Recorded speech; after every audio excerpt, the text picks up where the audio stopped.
The left moves to embrace abortion as a moral good, the culture wars heat up, and Democrats mull over impeachment. I'm Ben Shapiro. This is The Ben Shapiro Show.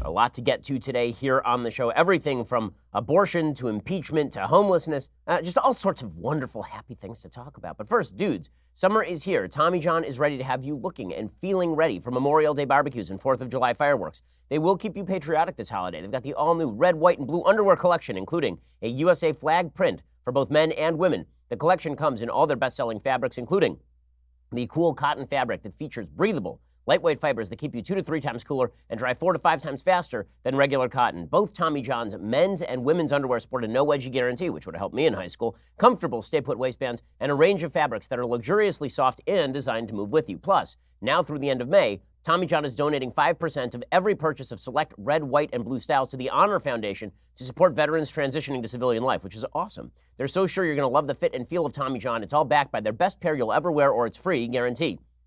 That means if you don't love that first pair, you get a full refund. Tommy John, no adjustment needed. I love my Tommy John underwear. How do I know? Because they're on my buttocks right now. Go to Tommy John right now, TommyJohn.com/Ben, and you can save 20% on your first order. That is TommyJohn.com/Ben for 20% off, TommyJohn.com/Ben. Go check them out right now.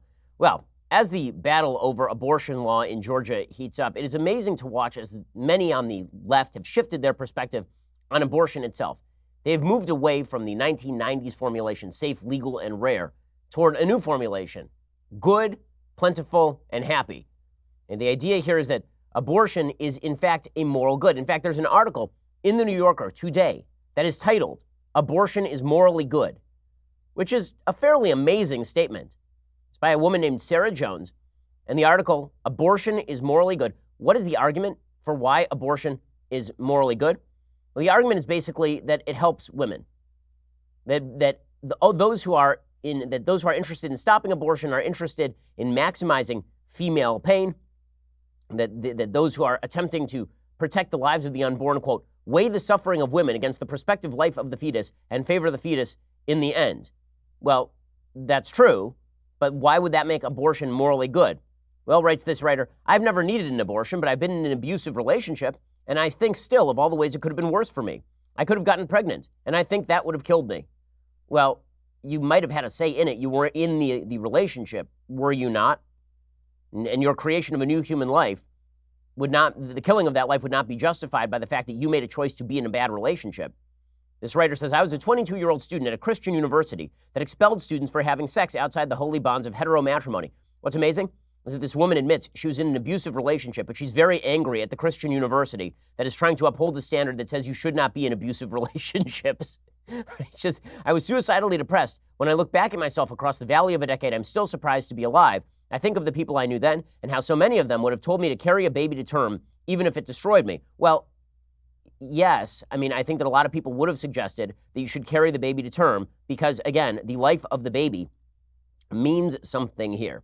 And if you were going to commit suicide, right, if you were actually suicidal, then the vast majority of people who are pro-life would suggest that that is a case in which the mother's life is in danger. Just pregnancy would have been a punishment, not a miracle. Nothing I lived through will convince an Alabama Republican to change his mind. To them, nothing I've done in my 31 years on earth, none of my accomplishments, none of my happiness elevates my worth above that of an embryo.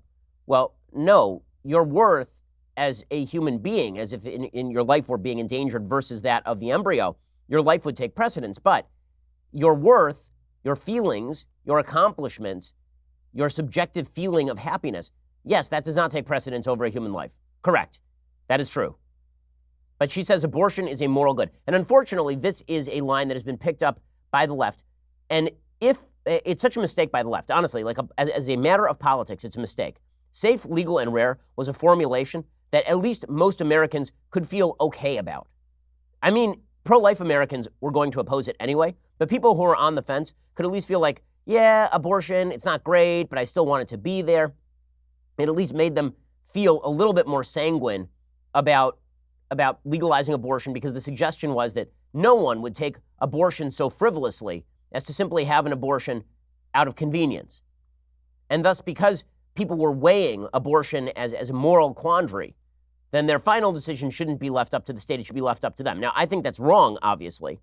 But that argument has at least a little bit more moral tether to it than the argument that is being made now. The argument being made now by the radical left is that abortion is fundamentally good, that depriving people of abortion is depriving them not only of a right, but of something that benefits them and has no consequences, has no downside. Now, the truth is that this is a line that's been pushed by radical feminists for a very long time. Gloria Allred was speaking at a rally yesterday in New York City, and she described pre-Roe America as women's Vietnam, which is an unbelievable statement. I mean, it's an unbelievable statement. Tens of thousands of Americans died in Vietnam. Hundreds of thousands of Americans were wounded in Vietnam. How in the world was saying that women should bear children in their body, how is that exactly a Vietnam-like situation? Here's Gloria Allred making that radical argument. The victims are the women and the girls who have to get a back alley abortion and who are going to be left to die. It was our women's Vietnam. More women died or were maimed before Roe v. Wade by illegal abortions than men ever died in Vietnam. We thank our brave men for their sacrifices. We can never thank them enough. But we also were hurt by these laws which forced us into no-win situations. Okay, that is just a lie. Okay, the lie that tens of thousands of women were dying in back alley abortions, it is in fact a lie. There are CDC statistics that exist from that time period, and they were suggesting the number of women who were dying in illegal abortions, it was in the hundreds at most, okay, not the tens of thousands. And even so, the fact is that any law is going to have consequences for people who break the law, and attempting to violate that law is going to be more difficult and more dangerous than if the law did not exist in the first place. I also want to point out here that an argument that is constantly made by feminists is that abortion, legalizing abortion, is what allowed women to live productive, healthy lives and be part of the workforce and all of this. This is a chart from the government. It's from the Department of Labor, and it shows the civilian labor force in the United States by sex. The second half of the chart, if you can see it, shows the share of the civilian labor force by sex. And what you see here is that that green line on the bottom chart is the share of the female workforce. Okay, so what percentage of the workforce is female? And what you see is that in 1960, it was about 25%, and then it rises continuously and steadily. That's actually 1950, rather. It rises continuously and steadily until about 1980, and then it ceases to grow, and women represent slightly under 50% of the workforce as of right now. Basically, women have achieved near parity with men in terms of the workforce. By the way, the male share of the workforce has been declining steadily since 1950. What you do not see here is a massive escalation in females in the workforce circa 1973, 1975 with the legalization of abortion. In fact, you see that the rate of women in the workforce begins to slow after that point. So the notion that it was abortion that allowed women to get out of the house and go get a job, it's just not true. It's just not true. Now, abortion may mean that some women are able to not have to support a baby while going to work, but that does not change the overall impact of abortion law, which has not been to stymie women from getting into the workforce. Obviously, this chart demonstrates that full scale.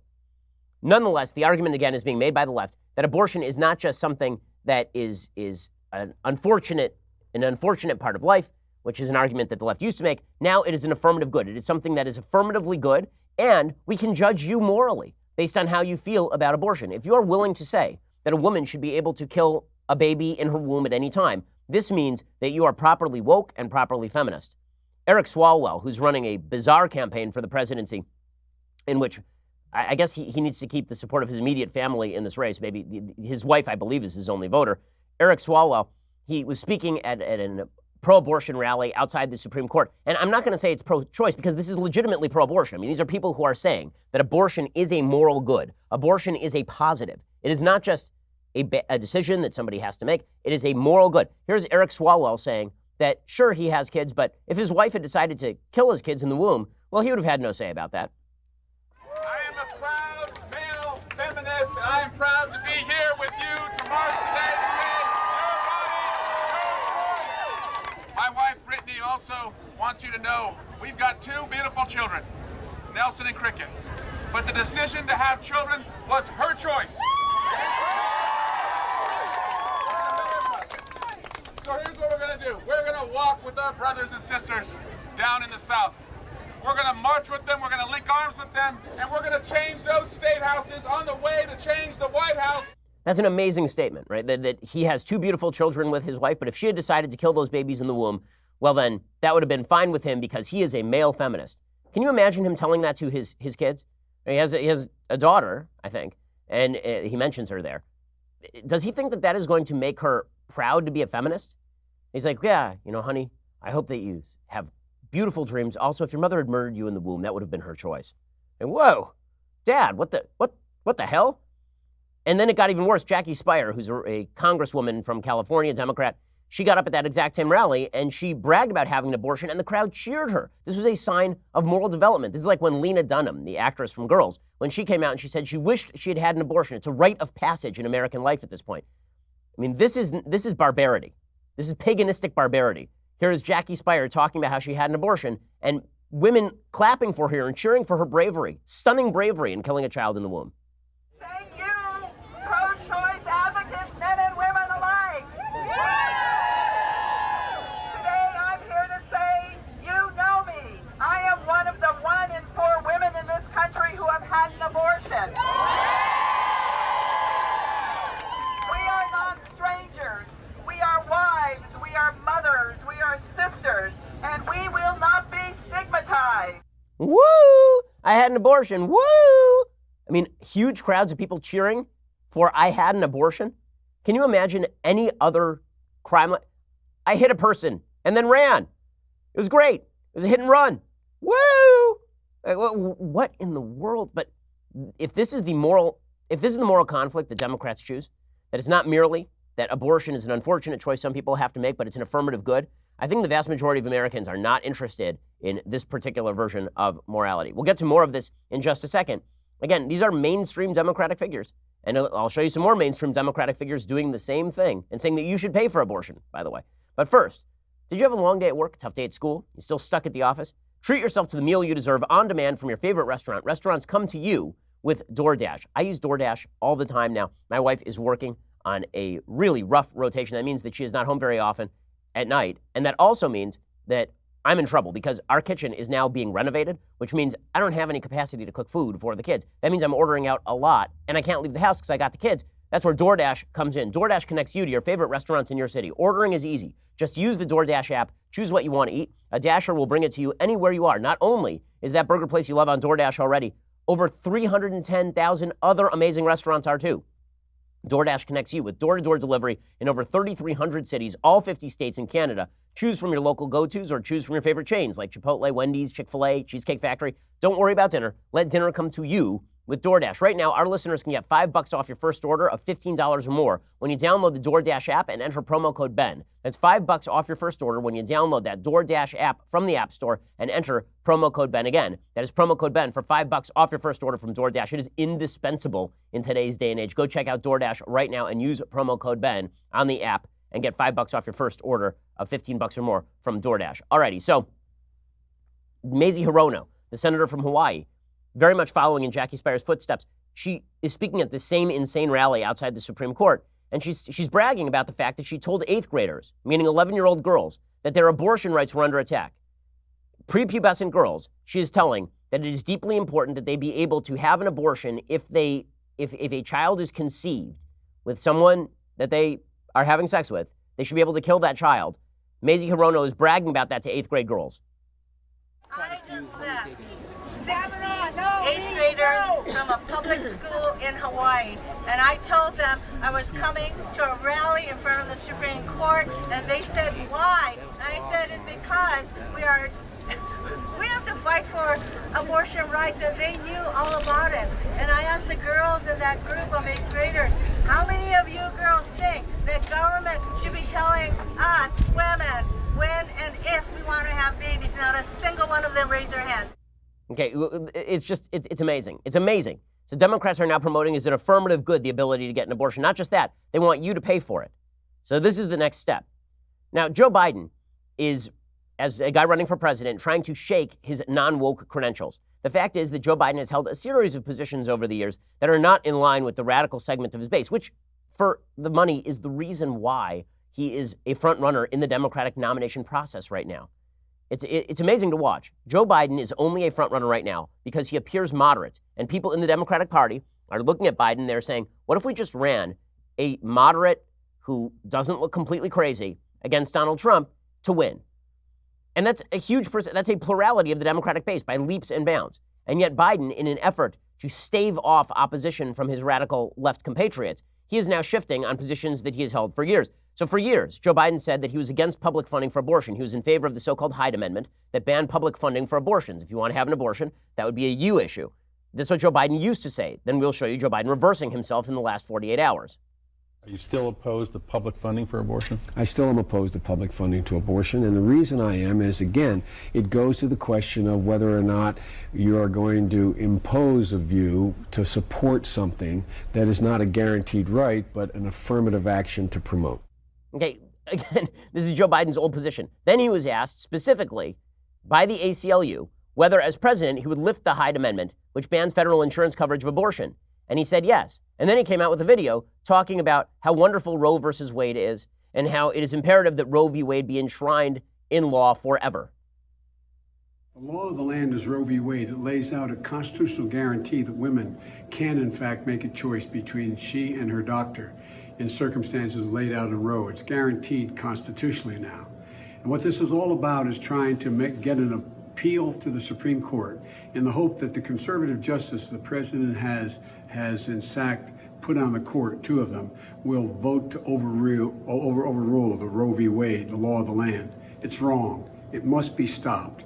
This is a choice under Roe between a woman and her doctor. A woman and her doctor and taxpayers who have to pay for it, according to the new version of Joe Biden. It's not just Joe Biden who is saying this. Kirsten Gillibrand, who, again, has more positions on the issues than the Kama Sutra has. Kirsten Gillibrand, the senator from New York, she was asked, well, why exactly should we pay for your abortion, for example? And she says, it's not your decision whether to fund abortion.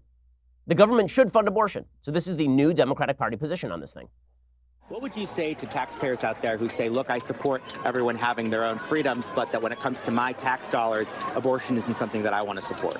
I do not believe that that is a valid argument. I think that the Hyde Amendment should be repealed and that we actually need to make sure that women, regardless of their income level, have a basic right to reproductive care. It's about our humanity and it's about our basic civil rights.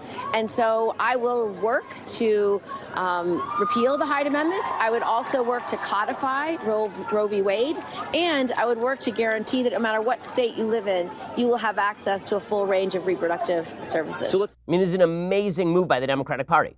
They used to understand that the best solution for the Democratic Party was some level of moderation on this particular issue. Not anymore. Now it's such an affirmative good that you and I are supposed to fund abortions ourselves, that it is a basic right in America. Owning a gun, not a basic right.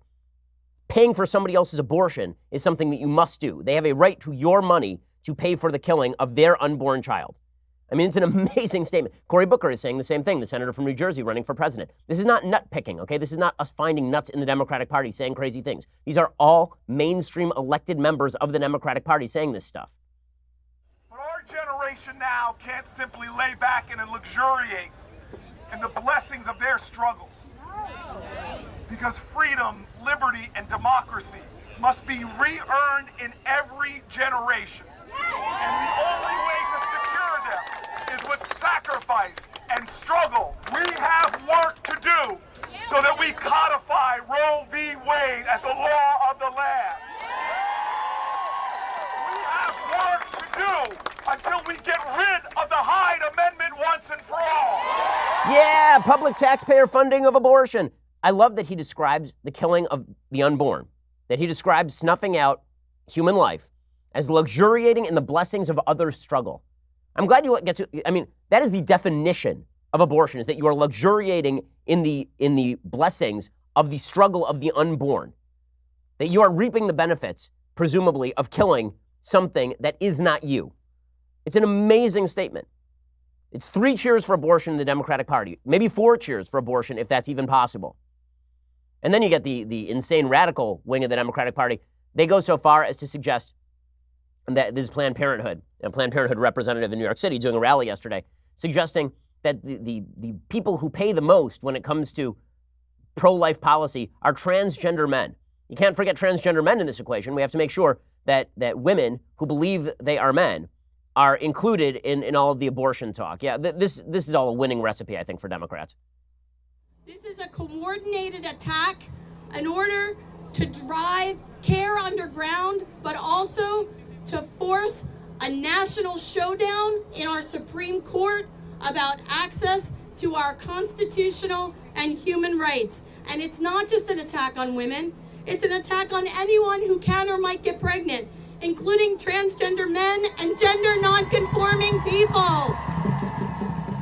Oh, it's an attack on all of those people too? My goodness. It seems to me abortion is a pretty obvious attack on, the person who's getting killed.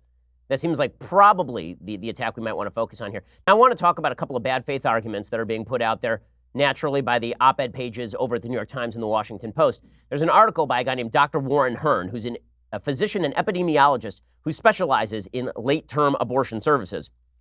Naturally, he's defending that by saying, this is the title of the article, again, abortion is affirmative good. Pregnancy kills. Abortion saves lives. The idea here is that it is more dangerous to be pregnant than not to be pregnant. That is true. You know what's the most dangerous to the baby? The killing of the baby. And you know what also makes women safe late term would be giving birth to the baby, and then they are also not pregnant anymore, except that they have not killed the baby. But according to this New York Times headline, pregnancy kills. Abortion doesn't kill. Pregnancy kills.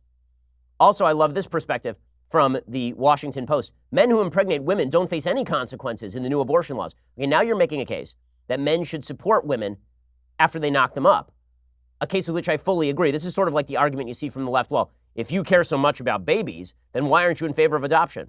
Quick note, Alabama, the state that just banned abortion across the board, they are number one. They set their number one record this year as a record for adopting foster children, Alabama families. So they are, in fact, caring about children after they are born in Alabama as far as things like foster care. Okay, in a second, I want to get to Democratic governance and the real priorities here, because it really is somewhat telling. First, no one really has time to go to the post office. You're busy. Who's got time for all that traffic, parking, lugging all your mail and packages? It's a real hassle.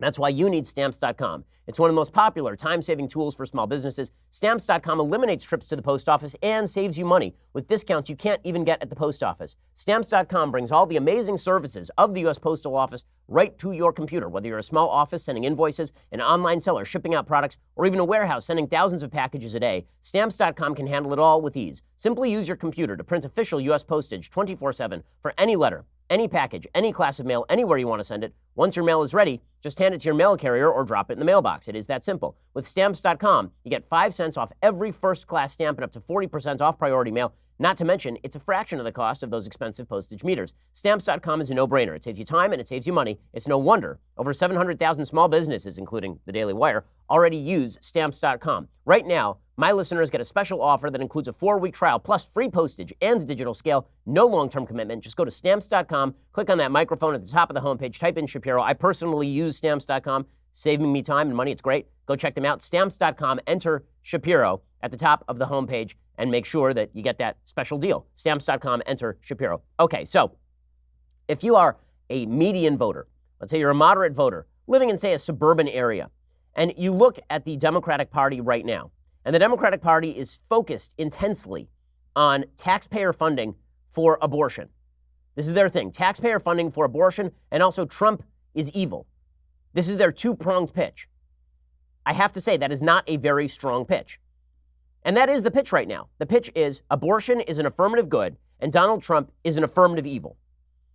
And then they send out their cultural elites to appeal to us on this basis. Late-night television has basically become a psychiatrist's couch for Hollywood stars who can't sleep because of Trump, on their beds of money in the Hollywood Hills, far away from all the problems of regular life. Here's Juliana Margulies, who's the star of, she was on The Good Wife. And here she is explaining that she has problems sleeping because of Trump, in her giant mansion on top of her pile of money, overlooking a city that she doesn't even have to engage in. Here is Juliana Margulies whining to Stephen Colbert about this, another extraordinarily wealthy Hollywood star who doesn't have to deal with any of the problems of everyday life, but Donald Trump keeps them awake at night. I mean, one of the things I stopped doing was I do not read the news at night because I was waking up in the middle of the night from nightmares of just screaming. I had one dream. Oh, I know. You've read my dream diary. Well, I was in a boardroom. There was a long board, there was a long table, and it was just the guy who's in the Oval Office right now sitting there. And I walked in and I was screaming, don't you care about the next year? I mean, I was going crazy and screaming at him and yelling, and that was 2016. And I woke up in a sweat and I went, oh my God, I've gone insane and I have to stop reading the news at night. Okay, so this is the pitch. The pitch is that Donald Trump wakes up Hollywood actresses in the middle of the night because he's a bad orange man with weird hair. That's the pitch. And also, abortion is a moral good. That's a hell of a pitch. That is one hell of a pitch. Because let's be real about this. I live in a Democratic governed state. I live in a Democratic governed city, and it has turned into a trash heap. It has turned into a trash heap. If you want to look at Democratic governance right now, if you want to look at people who are living in the suburbs and worrying about what their life is going to look like, I guarantee you they care far less about Juliana Margulis's sleep patterns and far more about the fact that their cities have turned into hot garbage. This is a clip from NBC Los Angeles today talking about the homeless problem in Los Angeles. We've got 65,000 homeless people living on the streets of Los Angeles, which has been Democratic governed for nigh on 2 decades at this point, in a state that has Democratic majorities in both houses and a Democratic governor. And the city has turned into a garbage pit. I've lived here my entire life. And I can tell you from personal experience that the problems of the cities turning into trash heaps is not a mild problem. It started off in places like Skid Row, where at least it was relatively contained, and now it has spread out into suburban areas. I live in a suburban area. In the last 4 years, we have found several open needles on the street. Maybe 3 weeks ago, there was an obvious heroin addict who was lying face down in the gutter in the middle of a residential area. Thought the guy was Edgar Allan Poe. I mean, he was lying face down in the gutter in a residential area, and the city can do nothing about it. Why? Because Democrats who govern the city have refused to do anything about it in the name of the freedom of people to apparently pollute public areas. But don't worry, my taxpayer dollars aren't going to fund, my neighborhood being livable and my children being able to walk outside without fear of stepping on an open needle. They're going toward taxpayer funding of abortions. That's where Democratic priorities are. Here's a clip from NBC Los Angeles talking about the problem in LA. But of course, nobody in LA will ever consider maybe it's the people in charge who are the problem. You're getting a bird's eye view of LA's most notorious trash pile. It's in downtown on Ceres Avenue, right between the fashion and produce districts. Day and night, this spot and countless others are magnets for rats that could carry fleas infected with typhus and other diseases. This national survey now ranks LA as the second most rat-infested city in the nation. One reason experts say, heaps of uncollected trash at hundreds of homeless encampments, where people are literally living in piles of garbage. They're literally living in piles of garbage. This is NBC, okay? NBC is not a right-wing source. People are living in piles of garbage. You know why they're living in piles of garbage? So I have a lot of friends on the police force in LAPD. And when they get a call that somebody is loitering, they are basically told by the higher-ups that they need to ignore this. They're not allowed to rouse people. They're not allowed to move people. They're not allowed to arrest people. They're not even, because of an ACLU lawsuit, they're not even allowed to remove shopping carts full of garbage that attract fleas and rats. They're not allowed to remove those. Those are considered the personal property of homeless people who are living on public property right this very instant. Okay, this is not a lack of sympathy for homeless folks. Okay, this is a lack of sympathy for politicians who refuse to do anything to make their cities livable. I have a right to the sidewalk that I pay for. You do not have a right to sleep on the sidewalk outside of my front door. 2 years ago, I recall this vividly. I used to do a morning show here in Los Angeles, and it meant I had to get up, inordinately early in order to do so. It's like 5:15 in the morning. I have to get up and I have to go do the morning show. And I look outside, and right outside of our front door, there is a homeless person who is riding a bicycle, and he has 2 shopping carts full of trash behind him, and the front wheel has come off of his bicycle. And so he's right outside our front door. And so I am concerned, I have a wife, I have a couple of little kids. I'm concerned about leaving my house with this person right outside. I don't know who the guy is. Right? This is one of the big issues with a lot of homeless folks. A lot of them are drug addicts and a lot of them are mentally ill, a heavy percentage. According to Eve Fuller-Torrey, who's written extensively about mental illness, at least a plurality, maybe a majority of the homeless people in major cities are suffering from some form of severe mental illness. So I call the police, and the police take 35, 40 minutes to respond. This is not a priority call. And the reason it's not a priority call is because they have been told, basically, that they are not to do anything about these problems.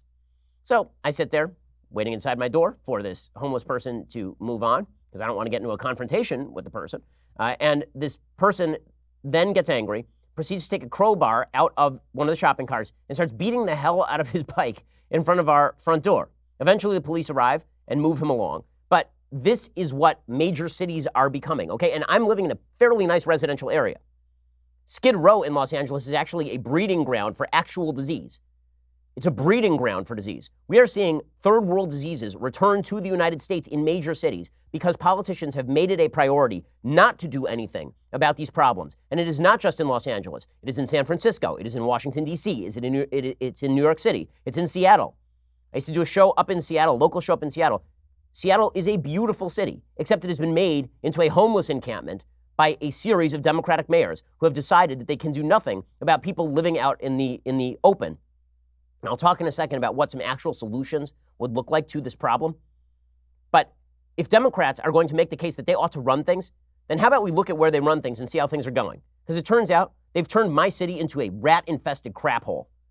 They've turned Los Angeles into, the quality of life in Los Angeles for taxpayers has declined markedly. And that is due to Mayor Garcetti and Mayor Villaraigosa. It is due to Governor Gavin Newsom and Governor Jerry Brown. It is due to Democratic governance in this city and in this state. We'll get to more of this in just 1 second. First, let's talk about that suit that you're wearing. So I know you just went down to the local department store. You figured, an off-the-rack suit, that'll look nice. It doesn't. It looks terrible. Instead, what you need is a made-to-measure suit for you. Indochino is the world's most exciting made-to-measure menswear company. They make suits and shirts to your exact measurements for an unparalleled fit and comfort. If you're in the middle of planning a wedding, they have tons of options for those looking to outfit their wedding party. I love the wide selection of high-quality fabrics and colors to choose from. Here's how it works. You can visit a stylist at one of their showrooms. Indochino has over 40 showrooms in North America alone, and they will take your measurements personally. Or you can measure at home and shop online at Indochino.com. Choose your fabric, your design customizations. Simply submit your measurements with your choices online, and then relax while your suit gets professionally tailored and mailed to you in a couple of weeks. This week, my listeners can get any premium Indochino suit for just $379 at Indochino.com when you enter Shapiro at checkout. That's 50% off the regular price for a made-to-measure premium suit. Plus, shipping is free. That's Indochino.com, promo code Shapiro for any premium suit for just $379 and free shipping. It's an incredible deal for a premium made-to-measure suit. Once you go custom, you don't go back. My favorite suit is an Indochino suit that I got at the Indochino headquarters here in Santa Monica. It's just fabulous. It's a lot better than anything you're going to get off the rack. Go check them out at Indochino.com, promo code Shapiro for any premium suit for just $379, which is a great price, and free shipping. Okay, we're going to get to more of Democratic governance and why, for people, quality of life made trump Juliana Margulis's and Robert De Niro's hatred for President Trump.